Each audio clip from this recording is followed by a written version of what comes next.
नमस्कार दोस्तों, मैं राजू यादव आपके लिए लेकर आया हूँ सोमवार व्रत की कथा का महत्व और इससे जुड़ी जानकारी। जैसा कि आप सोमवार का व्रत क्यों रखते हो, सोमवार व्रत की कथा का महत्व क्या है और इस कथा को सुनने से और व्रत करने से आपको क्या लाभ मिलता है।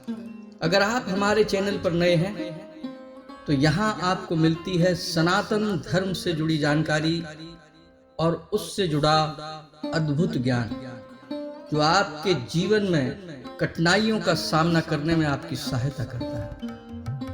तो चलिए शुरू करते हैं आज का सफर।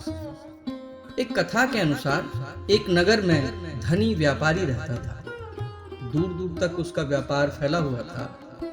नगर के सभी लोग व्यापारी का सम्मान करते थे। इतना सब कुछ संपन्न होने के बाद भी व्यापारी बहुत दुखी था, क्योंकि उसका कोई पुत्र नहीं था।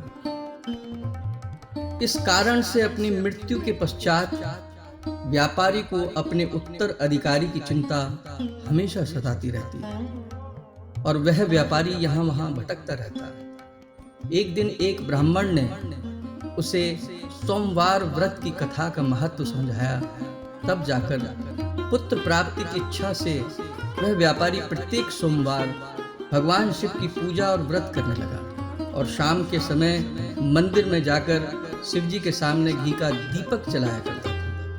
उसकी भक्ति को देखकर मां पार्वती इतना प्रसन्न हुई और भगवान शिव से उस व्यापारी की मनोकामना को पूर्ण करने का निवेदन किया। भगवान शिव बोले, इस संसार में सबको उसके कर्म के अनुसार ही फल की प्राप्ति होती है। जो प्राणी जैसा कर्म करता है उन्हें वैसा ही फल प्राप्त होता है। शिव जी द्वारा समझाने के बावजूद मां पार्वती नहीं मानी और उस व्यापारी की मनोकामना की पूर्ति हेतु शिव जी से बार बार अनुरोध करने लगी। अंततः माता के आग्रह को देखकर भगवान भोलेनाथ को उस व्यापारी को पुत्र प्राप्ति का वरदान देना पड़ा। वरदान देने के पश्चात भोलेनाथ मां पार्वती से बोले, आपके आग्रह पर मैंने पुत्र प्राप्ति का वरदान तो दे दिया है, परंतु इसका यह पुत्र 16 वर्ष की आयु से अधिक समय तक जीवित नहीं रहेगा। उसी रात भगवान शिव ने उस व्यापारी को स्वप्न में आकर उसे पुत्र प्राप्ति का वरदान दिया और उसके पुत्र के 16 वर्ष तक जीवित रहने की बात भी कह दी। भगवान भोलेनाथ के वरदान से व्यापारी को खुशी तो हुई, पुत्र प्राप्ति की अल्पायु की चिंता ने उसकी खुशी को नष्ट कर दिया। व्यापारी पहले की तरह ही सोमवार के दिन भगवान शिव का विधिवत तरीके से व्रत करता रहा। कुछ समय के बाद उसके घर एक अति सुंदर बालक ने जन्म लिया और घर में खुशियां ही खुशियां भर गई। बहुत धूमधाम के साथ पुत्र के जन्म का समारोह मनाया गया, परंतु व्यापारी को पुत्र के जन्म की अधिक खुशी नहीं हुई, क्योंकि उसे पुत्र की अल्प आयु का रहस्य पता था। जब पुत्र 12 वर्ष का हुआ तो व्यापारी ने उसे अपने मामा के साथ पढ़ने के लिए वाराणसी भेज दिया। लड़का अपने मामा के साथ शिक्षा प्राप्ति हेतु चल दिया। रास्ते में जहाँ भी मामा भांजे विश्राम हेतु रुकते वहीं यज्ञ करते और ब्राह्मणों को भोजन कराते। लंबी यात्रा के बाद मामा भांजे एक नगर में पहुंचे। उस दिन नगर के राजा की कन्या का विवाह था, जिस कारण पूरे नगर को सजाया गया था। निश्चित समय पर बारात आ गई, लेकिन वर का पिता अपने बेटे के एक आंख से काने होने के कारण बहुत चिंतित था। उसे भय था इस बात का पता चलने पर कहीं राजा विवाह से इनकार न कर दे, इससे उसकी बदनामी भी होगी। जब वर के पिता ने व्यापारी के पुत्र को देखा तो उसके मस्तिष्क में एक विचार आया। उसने सोचा, क्यों ना इस लड़के को दूल्हा बनाकर राजकुमारी से विवाह करा दूं। विवाह के बाद इसको धन देकर विदा कर दूंगा और राजकुमारी को अपने साथ नगर ले जाऊंगा। वर के पिता ने लड़के के मामा से इस संबंध में बात की। मामा ने धन मिलने के लालच में वर के पिता की बात स्वीकार कर ली। लड़की को दूल्हे का वस्त्र पहनाकर राजकुमारी से विवाह करा दिया गया। राजा ने बहुत सारा धन देकर राजकुमारी को विदा किया और शादी के बाद जब लड़का राजकुमारी के साथ लौट रहा था तो वह सच छिपा नहीं सका और उसने राजकुमारी की ओढ़नी पर लिख दिया कि तुम्हारा विवाह मेरे साथ हुआ है। मैं तो वाराणसी पढ़ने जा रहा हूँ और अब तुम्हें जिस नवयुवक की पत्नी बनकर रहना पड़ेगा वह कान्हा है। जब राजकुमारी ने अपनी ओढ़नी पर लिखी हुई बात पढ़ी तो उसने काने लड़के के साथ जाने से इनकार कर दिया। राजा को जब ये सब बातें पता लगी तो उसने राजकुमारी को महल में ही रख लिया।